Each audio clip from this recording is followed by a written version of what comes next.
Man, time flies when you're busy doing YouTube. It was 4.5 years ago that we started this channel, and this is where we started it. This was our original shop. So it's like, it's got 4 doors, but it's actually one big unit inside. We did a lot of work here. It's got its downsides. It's a very filthy, dirty, dusty place that floods and everything else. But it was the perfect spot to start this channel. And there's still a lot of activity.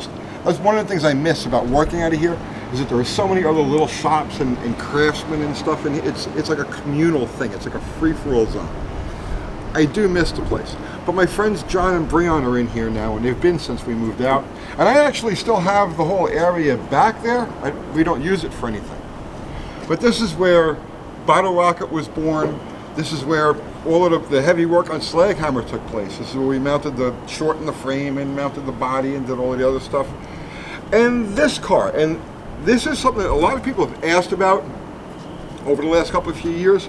This is Project Daily Driver, and this is one that we did over here. So, well, we did this twice actually. The first time we did this was about, I guess about 11 or 12 years ago now. I used to be in the parts business, the Mopar parts business. And one of the unique things about being in that business is that you come up with a lot of stuff. You end up with a lot of stuff that it's too nice to throw away, but it's not nice enough to sell. So you end up making these piles of like blems, you know, defects, things that are just a little off. I turned those blems into this car. And this was done in my backyard at the house. Kathy and I did this over the course of a summer. And literally every single bit on this car, we started with just a unibody, just a roof, floors, and quarter panels that weren't all that nice. And literally every single bit of this car was stuff that was just too nice to throw away, not nice enough to sell. So we put the car together, and it was our daily driver for a couple of few years. And then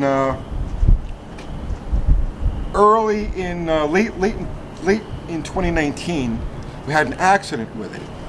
And a truck drove into, or I drove into, well, okay, it was an accident. No fault, right? But it took out the fender and the door. I mean, I made a mess of these things. And then the pandemic hit and the lockdowns. And we were full on doing the channel at that time. And I just said, well, you know what? We're going to do this car as a project. Perfect daily driver. So part of that was doing the body work. Now at the time, like I said, it was during the lockdown. So getting parts wasn't the easiest thing in the world. Everything had just shut down. So I says, I'm just going to fix what's here. So I did. I fixed the fender. It's actually not bad, to tell you the truth.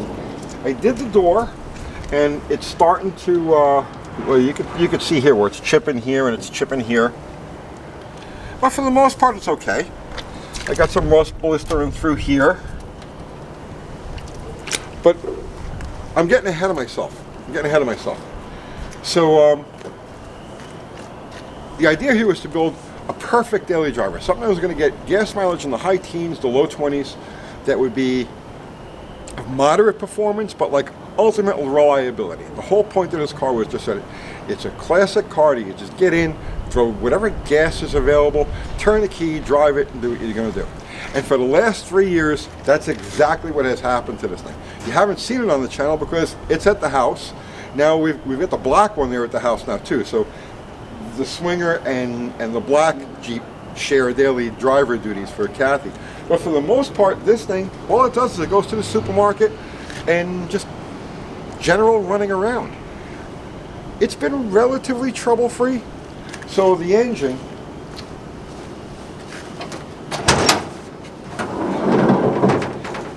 the bottom end of this thing is a 360. It's a roller cam 360 that I pulled out of a Ram Charger that I bought.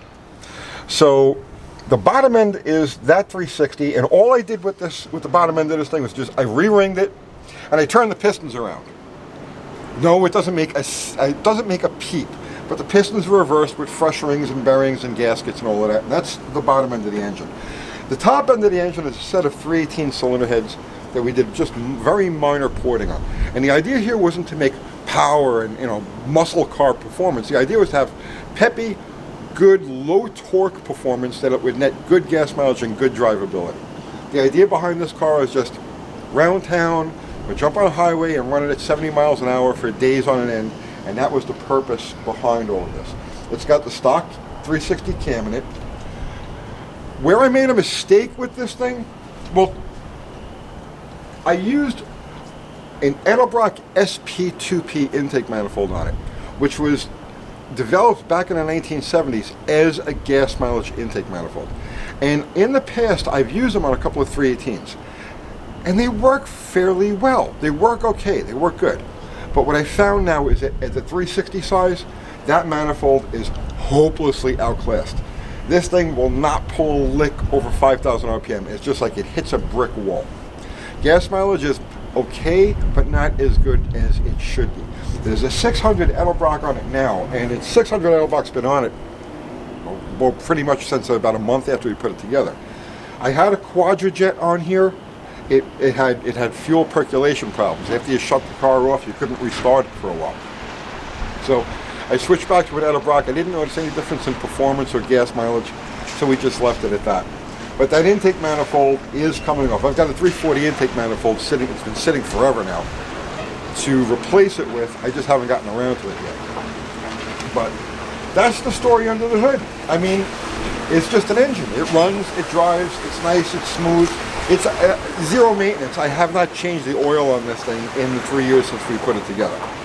The only mechanical failures we had with it was a starter relay went bad and it needed an alternator. But other than that, she's been doing her thing, chugging down the road. So, the paint on this thing. This was like the third paint job I've ever done. And the paint was just really cheap. It was $150 a gallon.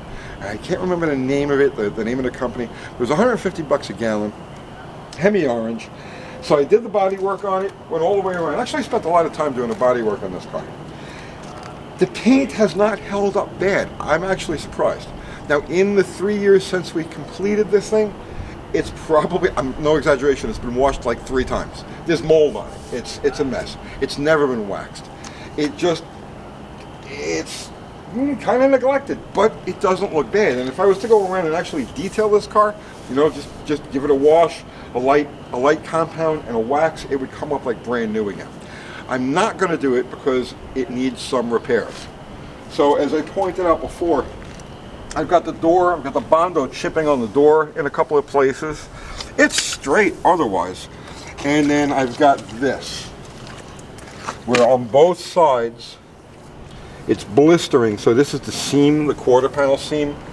So on both sides it's this side and the other side is blistering. So this is all got to be ground out of there.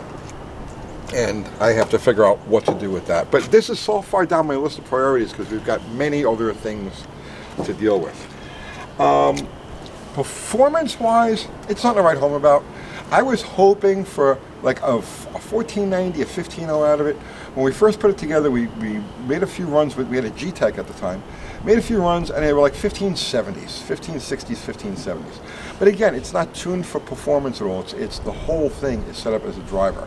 So in that respect, no, it's not bad. It's about the same as what a stock, you know, a 318 swinger from the day would make. I know, it's a 360. It should run like a 360. That intake manifold is choking it. So I'm confident that once we put the 340 intake on here, it'll come around and perform the way it's supposed to. Other than that, it's a good car. It's been a good, reliable car.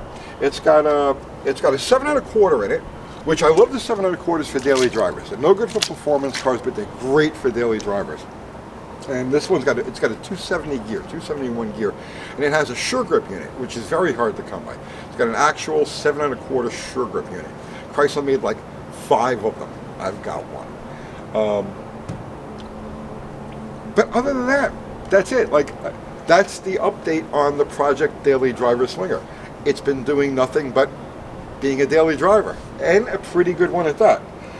It's been neglected, and I will get around and give it some at some point. But right now we've got bigger fish to fry. We've got other cars back at the shop that need to be sorted, and I do miss this place. This was actually, there's a lot of drawbacks to working here, I'm good friends with the owner, Ty, and just a great bunch of like individual craftsmen and mechanics and people who do their thing here, and I do miss it. And then every time I come here, there's stuff like this sitting around, and I'm like, maybe, I don't know. I'll see you tomorrow.